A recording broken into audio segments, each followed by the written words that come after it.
Esta é uma gravação do magnífico discurso de improviso proferido pelo então deputado Tancredo Neves, do MDB mineiro, na Câmara Federal, no dia 14 de setembro de 1976. É uma homenagem póstuma ao ex-presidente e seu grande amigo Juscelino Kubitschek, falecido tragicamente no dia 22 de agosto daquele ano. São palavras eloquentes, mas tristes e comoventes, de um amigo que ficava ao amigo que partia. E se amigos eram, e amigos foram, amigos continuam sendo hoje, juntos na eternidade. Concedo a palavra ao senhor deputado Tancredo Neves. Deputado Célio Borja, ilustres colegas da mesa da Câmara dos Deputados, senhores deputados, minhas senhoras, meus senhores, no elogio fúnebre de De Gaulle, no selo inimitável quando os carvalhos tombam, o gênio literário de Marrot nos narra a cena simples e comovente que presenciou. Quando em Colombey-les-Deux-Églises era dada a sepultura o corpo do grande herói francês. Uma fila de fuzileiros navais, erectos e firmes, apresentava armas ao cortejo que desfilava, contendo uma multidão que atrás deles se apinhava. Eis que do meio dela surge uma mulher do povo, uma camponesa de chale preto, humilde e triste, que dirigindo-se a um daqueles militares com voz altiva e enérgica, reclama: por que não me deixam passar? A ordem é para todos, foi a resposta. Marrot, que assistiu o diálogo, posou a sua mão no ombro do marinheiro e ponderou: deixe-a passar, o general ficaria satisfeito. Ela fala como a França, fazendo uma meia porta, sem mexer um músculo, sem pronunciar uma palavra. Ele abre um claro por onde penetra aquela francesa obscura e anônima. Nesse episódio, Marrot sentiu e viu um apresentar de armas à França eterna, miserável e fiel.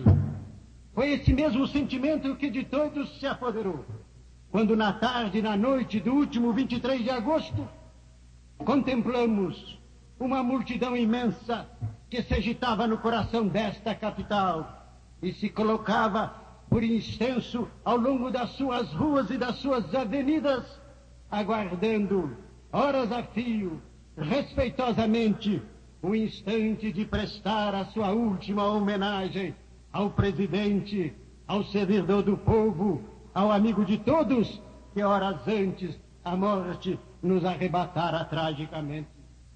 Sentimos naquele episódio uma síntese da alma nacional, uma reprodução do sentimento de quase 110 milhões de brasileiros, perdidos na vastidão do nosso território, que naquele instante, naquela mesma hora, tomados da mesma emoção, unidos pela mesma dor, carpiam o líder excepcional, cujo desaparecimento colocava em destaque a lição digna e luminosa da sua vida, tecida no estudo, no trabalho, na bondade e na inflexível determinação de preservar os valores perenes da pátria.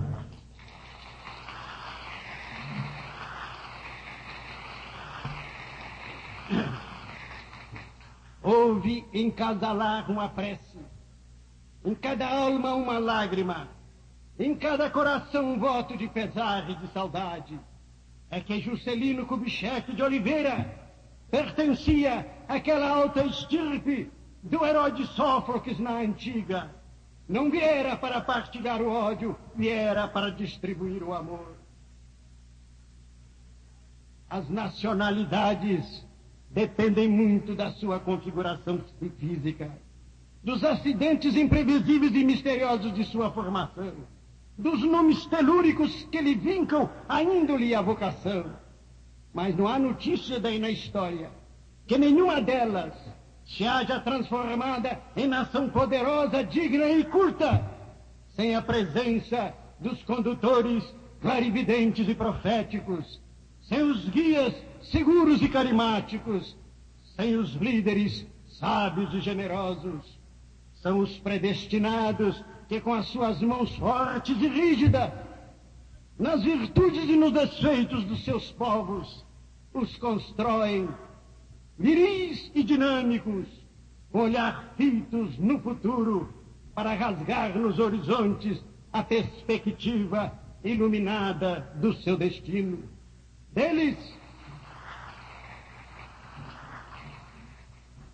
está referta a nossa história, desde aquelas páginas encantadoras de beleza e de heroísmo escrita pelos missionários jesuítas, passando pela epopeia das bandeiras, em que os Garcia, os Raposos, os Bartolomeu Buenos e os Fernão Dias balizaram os limites de nossa geografia, revogando os tratados de Tordesilhas, até chegar aos sonhos de liberdade de Tiradentes e Frei Caneca, que o príncipe resoluto e audaz concretizou, cunhando a legenda bela e estupenda da nossa independência.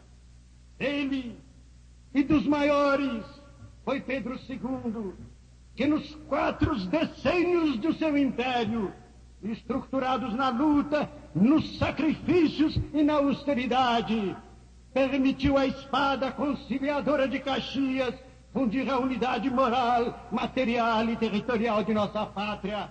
A Vasconcelos e a Leonor Hermeto plantar e consolidar as nossas instituições livres. Ao Visconde de Rio Branco e a Paulino de Souza fixar as diretrizes de nossa política internacional. E a Mauá e empreender as primeiras tentativas do processo de nossa emancipação econômica, enquanto Nabucco, Patrocínio e a princesa Isabel nos redimiam da vergonha extrema da escravidão.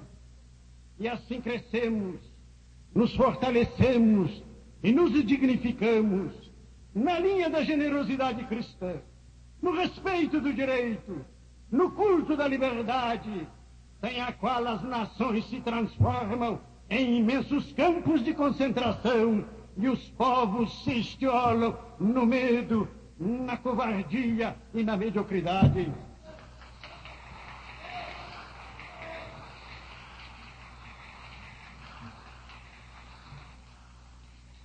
Com o advento da República, Rui Barbosa retoma os princípios fundamentais da nossa história.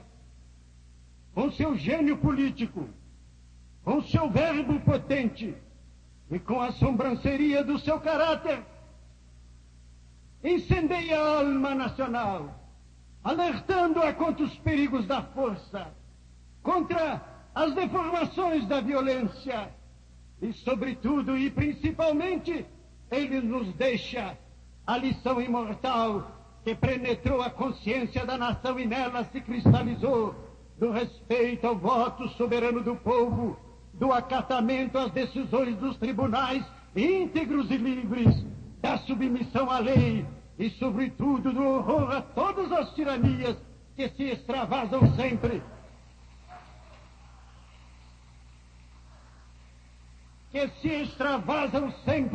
Na intolerância, na opressão e no sangue. A Primeira República, e o afirmo sem nenhum demérito para os ilustres cidadãos que a presidiram com honra e patriotismo, foi Rui Barbosa. Quando ele morre, ela também se esgota e perece, extinguindo-se num melancólico crepúsculo, numa vil e apagada tristeza. E rompe em 1930 uma alvorada redentora, uma clarinada de fé e de civismo, uma mensagem de esperança em todos os corações, trazendo no bojo dos acontecimentos de um mundo convulsionado em crise a figura consular de Getúlio Vargas, que havia, com a fascinação de sua personalidade, dominar o cenário histórico do seu tempo. O voto secreto e a justiça eleitoral. Petrobras, Volta Redonda, Eletrobras, a força expedicionária brasileira e os seus feitos heróicos, mas sobretudo e principalmente a renovação social do Brasil, são vigorosas e definitivas dimensões que se acrescentam ao patrimônio de nossa civilização. Eclode a guerra, qual um dilúvio de sangue, fogo e ferro, como se fora um imenso e insaciável moloque de falsifiantes a devorar os valores de uma civilização perenta que se avelhantara e se degenerara na impiedade, no egoísmo, na injustiça e na hipocrisia. Eis que em meio deste cataclisma dos conflitos ideológicos, quando o mundo desarvorado parecia mergulhar em meio da hecatombe, os numes tutelares da pátria convocam para presidir-lhe os destinos e comandar-lhe os destinos a figura de Juscelino Kubitschek de Oliveira.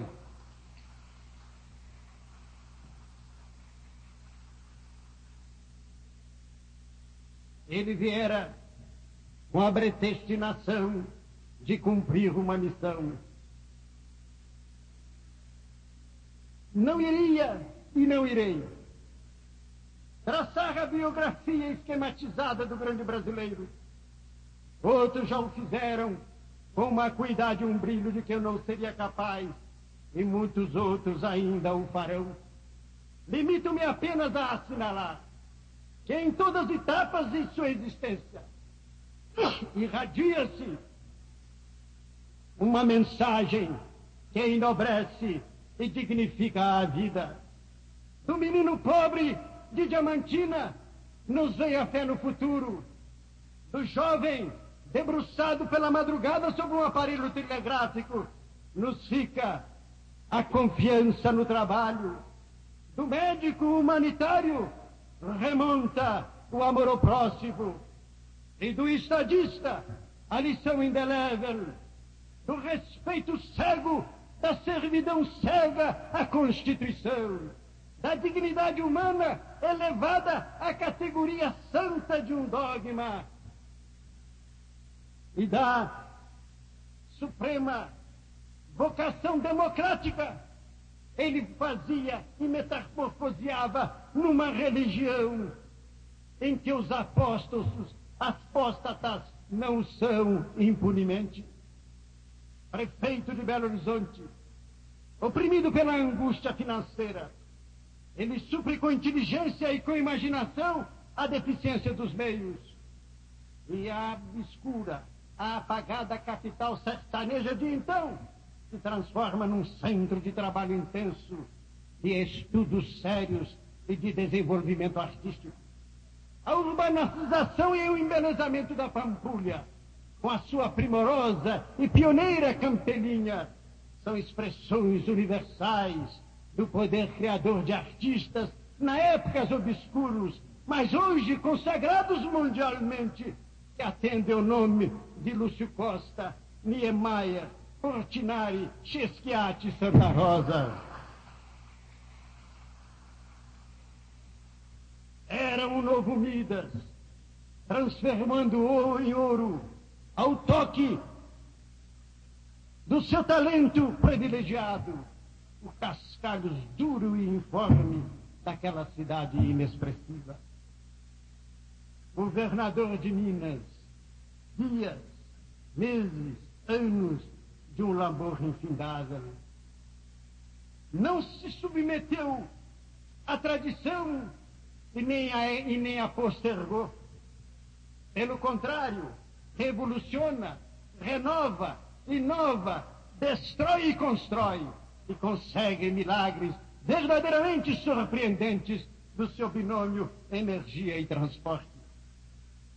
De tal forma se portou no Palácio da Liberdade que o volume das suas realizações, o montante da sua obra, o projetou em todos os recantos de nossa pátria, fazendo com que todo o Brasil se certificasse que havia no governador de Minas um homem público lúcido, presente e atuante dos maiores do seu tempo. A sua caminhada para o catete foi uma epopeia. uma batalha sem tréguas, a travessia por sobre um terreno minado, que a qualquer outro teria desanimado, menos a ele, que possuía a fibra de um gladiador. A campanha que os adversários lhe impuseram foram das mais ásperas, duras e virulentas. No rádio, na imprensa escrita, na televisão, nas tribunas parlamentares, de nada foi poupado. Não houve expediente dos mais torpes aos mais desumanos que não fossem utilizados. Mas ele, nem mesmo no paroxismo da luta, quando mais contundentes eram as contumélias, quanto mais profundas as injúrias e as calúnias, ele se deixava atormentar, tornar-se irascível ou a medir sequer que pudesse perder a sua linha de compostura. E como aquele mar que Xerxes chicoteava, ele continuava imperturbável e impassível, tranquilo com a sua consciência e intemerato com seu coração. Todos nós lembramos dos primeiros dias do seu governo. O estado de sítio amortalhava a nação com medida extrema para conter os inconformados e impedir a proliferação das maquinações do irredentismo impenitente. A nação sangrando e dividida em campos nitidamente caracterizados: crise econômica, crise política, crise militar. Os mais otimistas profetizavam governo agitado, legalidade ameaçada.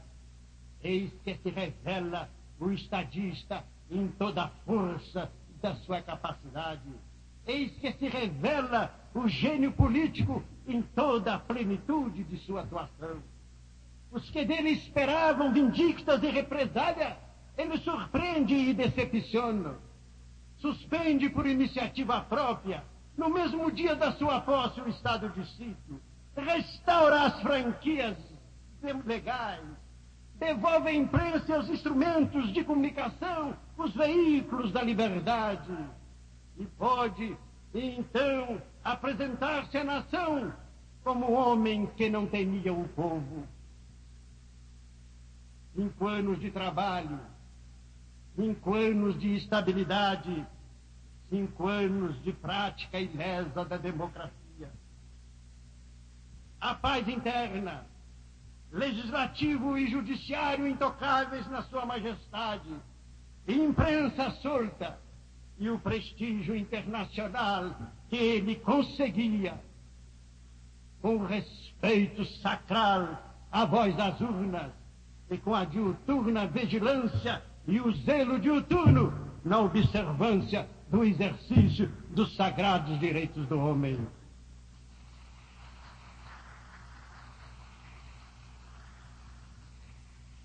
Seria fastidioso descerrar as monumentais realizações de Juscelino Kubitschek de Oliveira na presidência da República. E não apenas fastidioso, seria desnecessário, porque elas estão gravadas com letra de fogo de maneira indelével na gratidão nacional. Mas não se pode falar de Juscelino Kubitschek de Oliveira sem falar do Brasil, o que seria uma omissão imperdoável.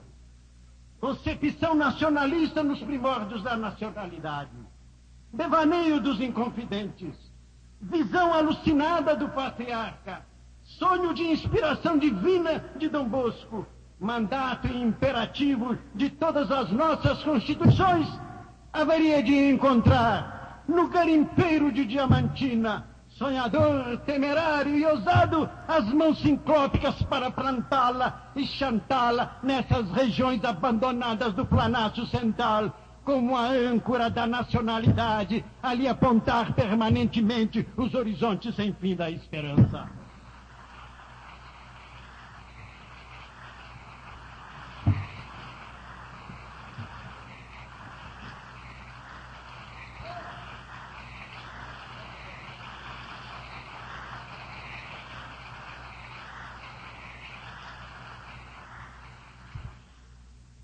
lutou e sofreu muito para construí-la.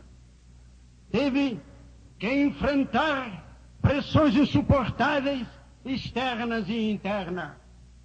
Mas quando se viu só, na sua determinação, apelou para o candângulo, em cujos músculos, como no mirífico Avalter, se transportara o arrojo dos bandeirantes. Já se disse que as capelas medievais não teriam sido possível levantá-las se a fé católica viva e forte não morasse no espírito dos seus obreiros. De Brasília para o Diano poderá dizer-se o mesmo.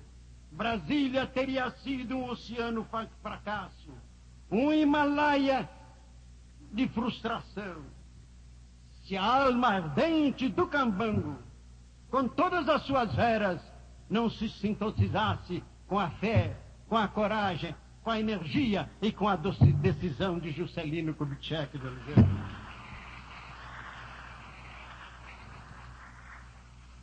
Brasília foi no passado seu desafio. Hoje é a sua afirmação. Amanhã há de ser o marco eterno da sua glória. Nesta capital se acrisolam as essências mais puras da nacionalidade. Nesta capital, como numa imensa forja, se retemperam as energias da brasilidade. Ela é o mais alto monumento artístico de uma raça e o atestado do que é capaz um povo possuído de energia e de determinação. Caçaram, não é verdade, barínono da vida pública, os vilipêndios que amarguraram os últimos anos de sua vida, não o abateram e nem o diminuíram. Ele cresceu no coração do povo.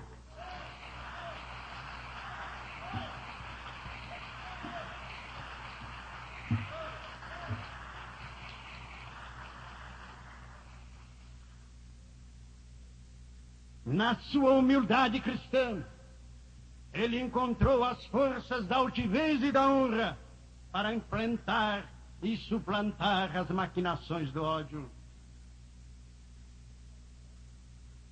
Os interrogatórios inquisitoriais não demoliram o seu ânimo.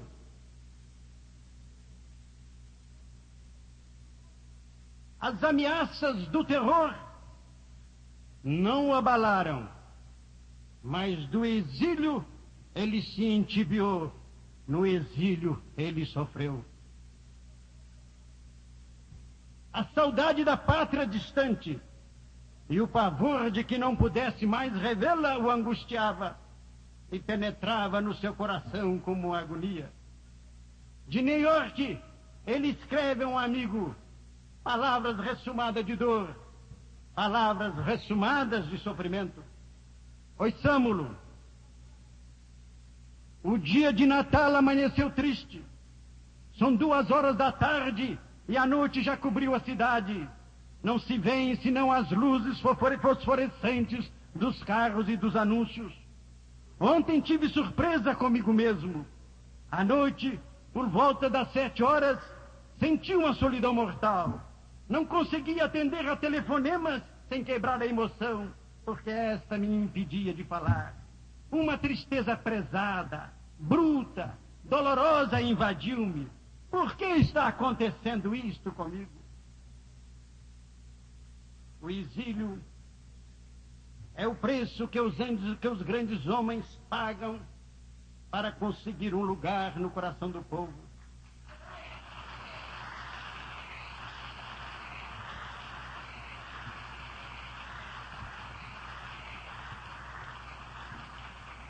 Eles são supliciados antes de serem glorificados, como ainda há pouco, na sua notável oração, dizia desta tribuna este insigne orador que é Brígido Tinoco. Mas o exílio realmente glorifica. Não há grande homem que não o tenha conhecido. Demóstenes amargou por haver escrito a oração da coroa, o mais terrível libelo contra as tiranias, o liberticídio. Cícero, cuja cabeça decepada, colocada no rosto do foro romano, ainda continua sendo o mais veemente protestos através do século contra os delírios da força e as loucuras da truculência, também o amargou. Napoleão, que traçou com a ponta da sua espada um mapa da sua época, encontrou em Santa Helena os momentos de maior dignidade espiritual e de mais alta sublimação da sua personalidade. Chateaubriand e Victor Hugo tiveram que comungar a hóstia do ostracismo, e em nenhum instante a sua imortalidade foi lesada. Para que buscar tais exemplos em outras histórias, em outros povos, se os temos aqui mesmo entre nós, não menos nobres nem menos belos? Exilados foram os Andradas que nos deram a independência. Pedro II, o mais conspícuo de todos os brasileiros, desterrado, morreu longe da pátria distante, com o coração estraçalhado de ingratidão e a alma ulcerada de desenganos.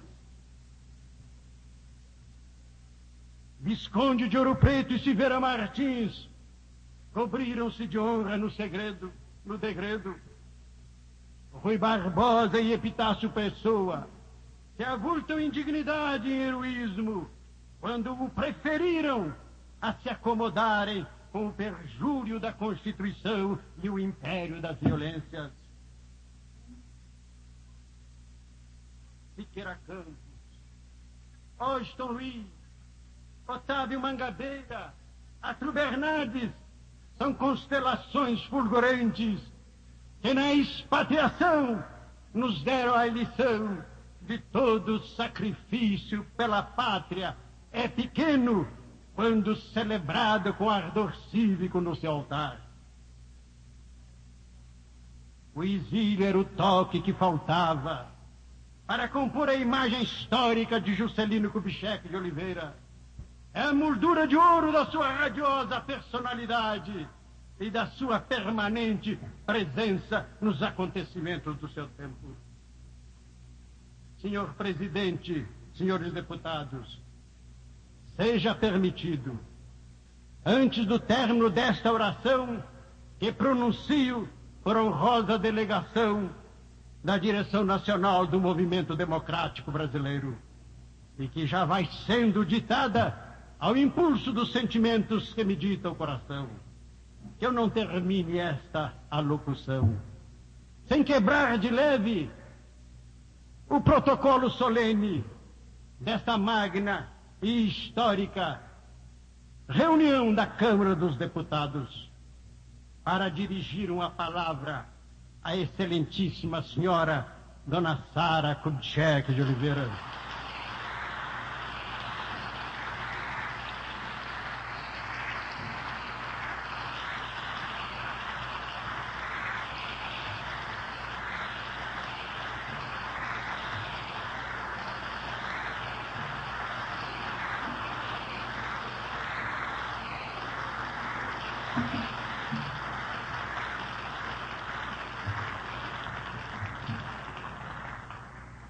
Que nesses dias tristes nos surpreende com as resistências morais do seu espírito espartano.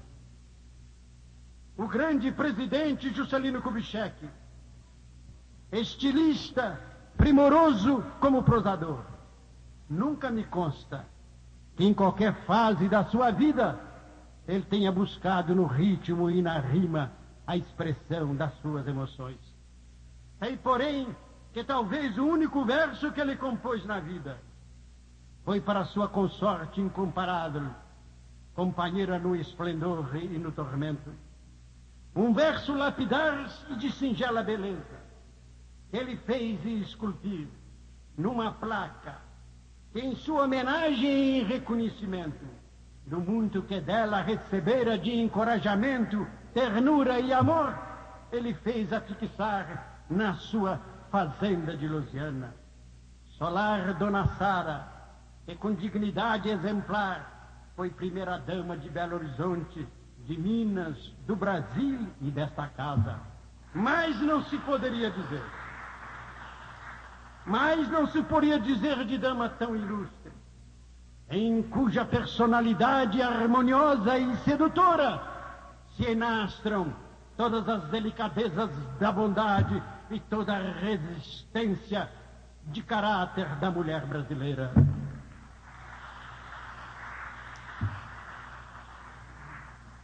Essa oração já vai longa e urge terminá-la.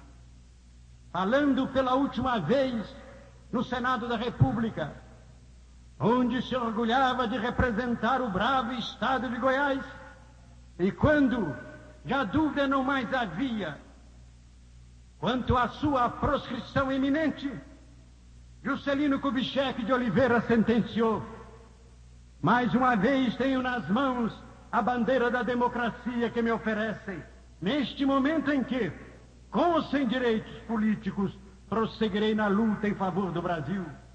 Sei que nessa terra brasileira as tiranias não duram, que somos uma nação humana penetrada pelo espírito da justiça. Homem do povo, levado ao poder sempre pela vontade do povo, adianto-me apenas ao sofrimento do povo que o povo vai enfrentar nessas horas de trevas que já estão caindo sobre nós. Mas dela sairemos para a ressurreição de um novo dia, dia em que se restabelecerão a justiça e o respeito à pessoa humana.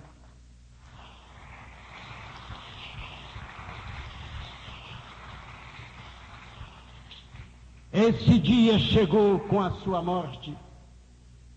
Do fundo da tragédia, ele ainda conseguiu que a alma brasileira, inconformada e democrática, rompesse a reclusão e viesse para as ruas.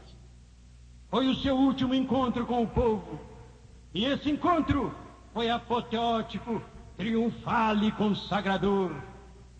Foi como se assistíssemos à antecipação do seu julgamento histórico, a sua entronização no panteão da pátria, o ato público mais patético, solene e majestoso de revogação de todas as injustiças e agravos que lhe rogaram os ódios e as paixões.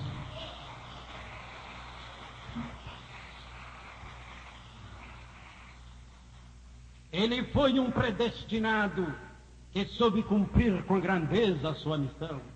Ilustrou, enriqueceu e dignificou o seu povo.